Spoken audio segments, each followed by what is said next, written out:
بسم اللہ الرحمن الرحیم۔ السلام علیکم دوستو، کل جیسا کہ ہم نے آپ کو بتایا اور دکھایا کہ انجینئر محمد علی مرزا صاحب جو ہے وہ کہتے ہیں کہ جن کتابوں میں نبی علیہ السلام کی گستاخیاں ہیں ان کو چوراہے پہ رکھ کے آگ لگا دینی چاہیے، ان کو جلا دینا چاہیے۔ ہم نے پھر دکھایا کہ آپ کے سامنے جو کتابیں ہیں آپ کے بقول ان میں گستاخیاں ہیں۔ آپ کہتے ہیں کہ جن کتابوں میں گستاخیاں ہیں ان کو جلا دینا چاہیے یا ان کی پرنٹنگ رکوا دینی چاہیے، نسخے جو ہے وہ ختم کر دینے چاہیے۔ ہمارا ان سے سوال یہ تھا کہ آپ کے سامنے کتاب ہے مشکوٰۃ المصابیح، کل بھی ہم نے دوستوں کو دکھایا تھا۔ مشکوٰۃ المصابیح آپ کے یہ سامنے رکھی ہوئی ہے، اور اسی مشکوٰۃ المصابیح کے بارے میں آپ کہتے ہیں، یہ میں نے کل بھی دکھایا تھا۔ مشکوٰۃ المصابیح کے بارے میں آپ کہتے ہیں کہ اس میں ایک ایسی روایت ہے جس کو مان کے بندہ بے ایمان ہو جائے، اور ہم نے یہ بھی دکھایا تھا کہ آپ کے بابا جی ہیں شیخ ناصر الدین البانی، جس کو آپ آئنسٹائن کہتے ہیں، امام کہتے ہیں، اور کہتے ہیں کہ ان سے جان نہیں چھڑائی جا سکتی، وہ بہت بڑے ایک امام ہیں۔ انہوں نے اسی روایت کو صحیح کہا ہے 4902 مشکوٰۃ المصابیح میں، اور ان کی کتابیں سلسلہ احادیث صحیحہ اس میں 269 نمبر روایت لائے ہیں، اور یہ روایت مسند احمد میں بھی ہے 9737، اس میں انہوں نے کہا یہ صحیح ہے، اور نیچے فائدے پر لکھا ہے کہ شیخ البانی کہتے ہیں کہ اس روایت پر حضرت عمر بن خطاب رضی اللہ تعالیٰ عنہ کا عمل بھی ہے۔ تو جب ہم نے یہ باتیں کی اور ہم نے چیلنج کیا کہ آپ یہ کہتے ہیں کہ ہم ان کتابوں کو جلائیں، یعنی آپ لوگ ان کتابوں کو جلائیں چوراہے پہ رکھ کے، تو میں نے کہا تھا کہ آپ ہی کا دعویٰ ہے کہ بخاری میں گستاخی ہے، آپ ہی کا دعویٰ ہے کہ مشکوٰۃ المصابیح میں ایک ایسی روایت ہے جس کو مان کے بندہ بے ایمان ہو جائے، تو پہلے آپ یہ کام شروع کریں، اور چوراہے پہ رکھ کے آپ ان کتابوں کو جلائیں، چونکہ آپ ہی کہتے ہیں کہ ان میں ایک ایسی روایات ہیں جن کو مان کے بندہ بے ایمان ہو جائے۔ تو یہ کام آپ کریں، اور میں آپ کو لائیو، میں نے کہا تھا کہ میں جو ملفوظات اعلیٰ حضرت میں بھی لائیو اس کو دکھاؤں گا، کہ جو اگر یہ لائیو دکھایا کہ اس نے اس کو جلایا ہے تو میں بھی اسے لائیو دکھا دوں گا۔ لیکن اب آج جو ہمارا ٹاپک ہے، ان کی طرف سے جوابات آئیں گے، ان جوابات کا جواب، یعنی کہ انجینئر مرزا صاحب کی طرف جو اس پر جواب آئے گا، ہمیں معلوم ہے کیا جواب آئے گا، اس کا پہلے سے ہی جواب، ایک تو جواب یہ آ جائے گا کہ جناب آپ کی جو کتابیں ہیں جن کو ہم نے کہا کہ اس میں گستاخی ہے، تو وہ تو آج کل کی کتابیں ہیں نا، 200 سال پہلے، 100 سال پہلے،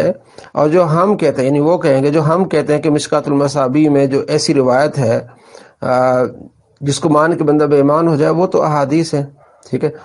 اور احادیث کی سند ضعیف ہوتی ہے، اور ہم یہ کہیں گے کہ سند ضعیف ہے، یا ایک یہ کہیں گے کہ دیکھیں ان کتابوں کا درجہ بہت ہے اور ان کتابوں کا درجہ کوئی نہیں ہے، تو یہ کیسے ہو سکتا ہے کہ دونوں کتابوں کا تقابل ہو؟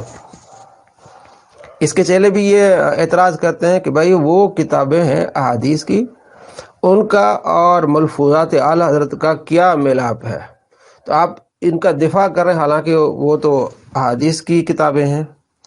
ہمارا ان سے سوال ہے، اور آپ کہتے ہیں بار بار کہ میں نے کل بھی دکھایا تھا کہ نبی علیہ السلام کے مقابلے میں کسی صحابی کی بھی نہیں چلے گی، اور مرزا صاحب نے کل میں نے دکھایا تھا، وہ کہتے ہیں کہ نبی علیہ السلام کے مقابلے میں بڑے سے بڑا صحابی بھی آ جائے، بلکہ قرآن کی آیت پڑھ کے انہوں نے سنایا تھا کہ یا ایھا الذین آمنوا لا ترفعوا اصواتکم، یہ جو آیت ہے یہ اس کا شرح نزول انہوں نے یہی بتایا تھا بخاری کے حوالے سے، کہ حضرت عمر رضی اللہ تعالیٰ عنہ اور حضرت ابوبکر صدیق رضی اللہ تعالیٰ عنہ کی آپس میں تکرار ہوا، اونچی آواز ہوئی، تو قرآن پاک میں اللہ تبارک و تعالیٰ نے فرمایا تمہارے اعمال برباد ہو جائیں گے، تمہیں پتہ نہیں چلے گا۔ تو مرزا صاحب نے یہاں کہا تھا کہ نبی علیہ السلام کے مقابلے میں بڑا صحابی بھی آ جائے تو بات نہیں چلے گی۔ تو پھر نبی علیہ السلام کی گستاخی آپ کے بقول اگر ملفوظات اعلیٰ حضرت میں ہے یا کشف المحجوب میں ہے، ان کو تو جلا دینا چاہیے۔ آپ کے بقول بخاری میں نبی علیہ السلام کی گستاخی آ جائے، آپ کے بقول مشکات المصابیح میں نبی علیہ السلام کی گستاخی آ جائے تو وہ پھر گستاخی کیوں نہیں رہتی؟ گستاخی تو پھر گستاخی ہونی چاہیے نا، جہاں بھی ہو گستاخی گستاخی ہونی چاہیے۔ علمی کتابی کی بات تو یہ کہ جہاں بھی نبی علیہ السلام کی گستاخی آئے تو اس کو کیا کرنا چاہیے؟ کنڈیم کرنا چاہیے۔ دیکھیں اب میں آپ کو یہ دکھانے والا ہوں،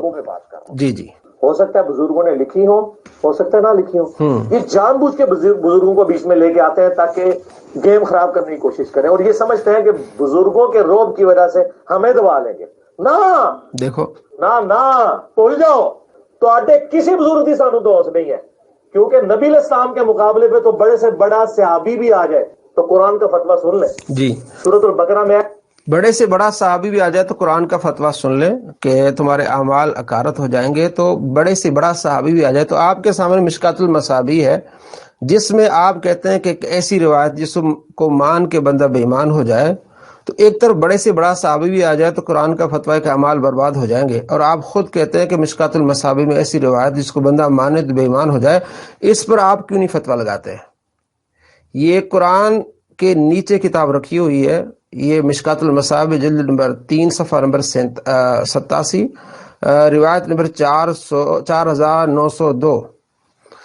تو اب آپ کا یہاں قانون کہاں چلا جاتا ہے؟ ایک تو آپ کہتے ہیں کہ قرآن کہتا ہے، یعنی کہ نبی علیہ السلام کے مقابلے میں بڑے سے بڑا صحابی بھی آ جائے، قرآن کہتا ہے کہ ان اعمال ان کے اکارت ہو جائیں گے،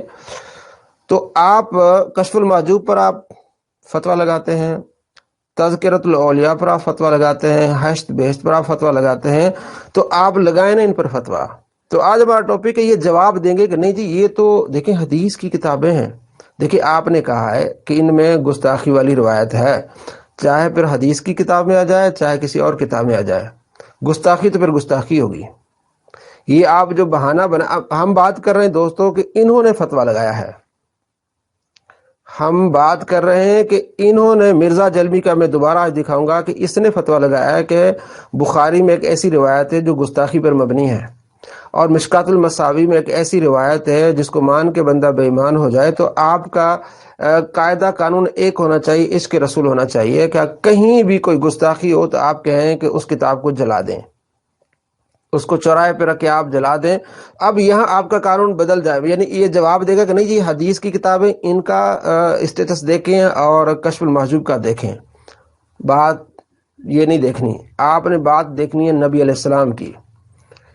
آپ خود کہتے ہیں کہ ان کتب میں جو ہے وہ گستاخی ہے، تو بڑے سے بڑا صحابی آ جائے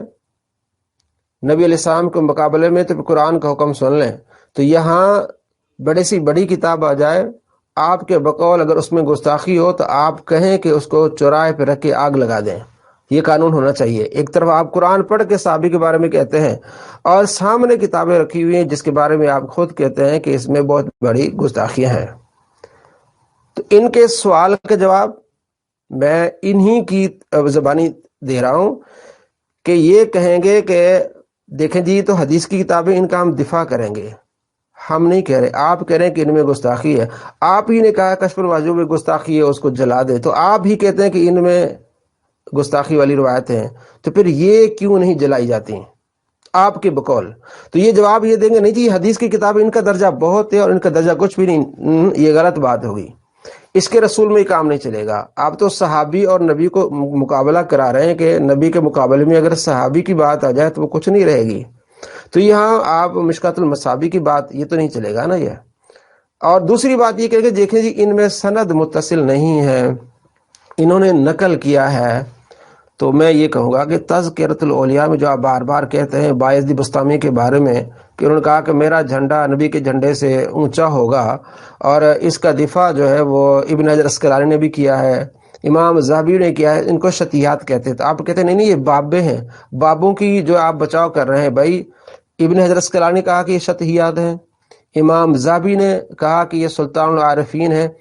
تو وہ پھر وہ بھی بابی ہو گئے، تو آپ اس طرح کی جو باتیں کرتے ہیں۔ اچھا دوسری بات یہ کہ تذکرۃ الاولیاء لکھی ہے خواجہ فرید الدین عطار نے، اور انہوں نے کہا کہ بایزید بسطامی نے یہ کہا کہ میرا جھنڈا نبی علیہ السلام کے جھنڈے سے اونچا ہوگا، تو بایزید بسطامی اور خواجہ فرید الدین عطار کے درمیان 300 سال کا بیچ میں گیپ ہے، کوئی سند متصل نہیں ہے، تو آپ کو اس وقت قانون آپ کو کیوں نہیں یاد رہتا؟ آپ کہتے ہیں بخاری میں گستاخی تو ہے لیکن اس میں سند متصل نہیں ہے، اس وجہ سے تھوڑا ہم بچاؤ کر لیتے ہیں۔ میں آپ کو بتاؤں کہ اس کا جواب بھی آنے والا ہے، مفتی راشد صاحب جواب دیں گے کہ اس نے جو کہا تھا کہ بخاری میں گستاخی والی روایت ہے، ہم نہیں مانتے اس چیز کو، ہم اس کا دفاع کرتے، لیکن یہ خود کہتا ہے کہ اس میں گستاخی ہے، تو اس کے بقول پھر جلا دینے والی بات بھی اس پر صادق آئے گی۔ ذرا دیکھیے، میں آپ کو دکھا رہا ہوں دوبارہ تاکہ آپ کو یقین ہو جائے کہ کس طرح عوام کے ساتھ فراڈ کر رہے ہیں اور جو ہے وہ صرف بغض اولیاء پر مبنی یہ باتیں کرتے ہیں۔ دیکھیے جی، دیکھیں۔ اگلا سوال ہے کہ صحیح بخاری میں جو آیا ہے کہ نبی صلی اللہ علیہ وآلہ وسلم نے کئی مرتبہ خودکشی کی کوشش کی، کیا ایسی بات پیغمبر اسلام کے شایان شان صحیح معلوم ہوتی ہے؟ کیا ایسی روایت بیان کرنا سراحتاً گستاخی نہیں ہے؟ واقعتاً یہ گستاخانہ چیز ہے جی، واقعتاً یہ گستاخانہ چیز ہے۔ آگے میں آپ کو دکھانے والا ہوں کہ یہ کہے گا کہ ایسی کتابوں کو جلا دینا چاہیے جس میں گستاخانہ پیغمبر کے بارے میں یہ امیجن نہیں کیا جا سکتا کہ وہ خودکشی کی کوشش کریں گے، اور النام ممبروں پہ کہا جائے کہ یہ فسادی کتابیں ہیں، تبدیل ہوئی بھی، اور ان کو چوک میں رکھ کے آگ لگائی جائے۔ خالی کیا ہے کہ جان نہیں چھوٹے گی، کتابوں میں نسخے واپس لیں۔ بات یہ کہ واقعتاً یہ گستاخانہ چیز ہے، پیغمبر کے بارے میں یہ امیجن نہیں کیا جا سکتا کہ وہ خودکشی کی کوشش کریں۔ یہ صحیح بخاری میں جو حدیث ہے نا، یہ حدیث کے الفاظ جو ہے نا، یہ متصل سند کے ساتھ نہیں ہے۔ متصل سند کے ساتھ نہیں ہے تو ہے تو گستاخی، تو پھر آپ کا فتویٰ وہ چوراہے والا کدھر گیا؟ نمبر 2، متصل سند تو تذکرۃ اولیاء میں جو آپ نے اتنا منہ کھول کے آپ نے کہا گستاخی ہے، یہ ہے وہ ہے، آپ نے وہاں یہ نہیں کہا کہ جناب تذکرۃ اولیاء لکھنے والے ہیں خواجہ فرید الدین عطار، ان سے 300 سال پہلے وہ فوت ہو چکے تھے، باعث بستامی، تو سند متصل نہیں ہے، اس واقعے کو ہم ریجیکٹ کرتے ہیں، تو آپ نے یہ نہیں کہا وہاں۔ یہ کس طرح دوغلی پالیسی ہے اور اولیاء کرام کے بارے میں کس طرح جھوٹی باتیں پھیلانا، اور اس پر مفتی راشد صاحب نے تفصیل کے ساتھ جو ہے وہ اپنا ایک لیکچر ریکارڈ کروایا، ہمارے چینل پر وہ موجود ہے، لیکن ہم آپ کو دکھا رہے ہیں کہ یہ دیکھیں یہ ڈبل گیم کیسی ہے، یعنی اہل سنت کے خلاف، اور یہ باعث بستامی ہو گئی ہیں۔ تذکرۃ اولیاء میں جتنے بزرگ ہیں یہ آج کل کی تو نہیں ہیں، یہ تو کئی سو سال پہلے کے ہیں، اور تمام اس کو مسلمان ان کو مانتے ہیں، سارا کچھ کرتے ہیں، لیکن یہ اہل سنت پر اٹیک کرنے کے لیے یہ باتیں کرتا ہے۔ اور دوسری مزے کی بات میں آپ کو بتاؤں دوستو، اس کی کئی کلپ سے میں نے دکھایا ہے، میرا چینل ہے علی نواز آن لائن، اس پہ آپ دیکھیں، جو ابھی دیکھ بھی رہے ہیں آپ، اس پہ ویڈیو 664، اس میں نے یہ دکھایا کہ یہ کہتا ہے کہ 1857 سے پہلے نہ کوئی بریلوی تھا نہ کوئی دیوبندی تھا، اس سے پہلے صرف مسلمان تھے، اگر اس طرح کے مسلمان دیکھنے تو ہمیں دیکھو، یعنی 1857 سے پہلے صرف مسلمان تھے اور اسی طرح کے ہم ہیں، تو بھائی پھر آپ سے پوچھا جائے گا کہ اگر ان میں گستاخیاں اگر کی ہیں بزرگوں نے تو وہ آپ ہی کے ہوں گے نا، پھر وہ آپ ہی کی طرح ہے نا، پھر آپ سے پوچھا جائے گا نا، لیکن یہ مکر جائے گا، بھاگ جائے گا۔ تو آج ہم نے صرف آپ کو یہ دکھایا اس کا دوگلا پن اور اس کا دوسرا چہرہ، کہ یہ جواب دیں گے کہ نہیں جی احادیث کہاں اور یہ کشف المحجوب کہاں، بھائی یہ نہیں دیکھا جائے گا، دیکھا یہ جائے گا کہ نبی علیہ السلام کی گستاخی کہاں ہوئی ہے، آپ کے بقول، اگر وہاں گستاخی ہے آپ کے بقول یہاں بھی گستاخی ہے، اگر ان کا جلایا جائے گا تو آپ کے بقول ان کو بھی جلایا جائے گا۔ آپ ہی کہتے ہیں کہ نبی علیہ السلام کے مقابلے میں بڑے سے بڑا صحابی بھی آ جائے تو قرآن کا فیصلہ دیکھ لیں، لا ترفعوا اصواتکم، تو یہاں پھر آپ یہ بھی دیکھ لیں کہ بڑے سے بڑی کتاب بھی آ جائے یا چھوٹی کتاب آ جائے، فیصلہ ایک ہونا چاہیے۔ السلام علیکم ورحمۃ اللہ وبرکاتہ۔